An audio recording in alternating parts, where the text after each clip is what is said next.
Siyempre, eto na naman yung sinasabing pagkakataon netong si Amy Marcos para hangaan lalo siya at bumango lalo ang pangalan niya sa mga DDS. Sabi niya, itama mo daw ang fake news netong si Madriaga. Ang dami niyang patutsada ngayon kay Madriaga.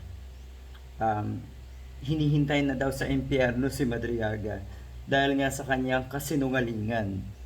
Meron na daw kwarto na naghihintay sa kanya sa impyerno dahil sa kanyang kasinungalingan. Wow! So dapat kang paniwalaan, Miss Amy Marcos. So dapat magalit ang taong bayan sa mga statement niyo na ito. At lalong magalit nga ang taong bayan para patalsikin na si PBBM. Nako, etong mga salita mong ito, hindi na paniniwalaan ang mas nakararami nating kababayan. Pero wag ka, naandyan at naniniwala pa rin ang ilang DDS. Dahil sa pagkakaalam ko, hindi rin naman masyadong pabor sa iyo ang mga DDS. Ang saklap ng nangyayari kay Miss Amy Marcos. Naubusan ng mga loyalistang taga-suporta, tapos inakala niya na nasa kanya ang lahat ng mga taga-suporta ng mga Duterte. Nako, hindi.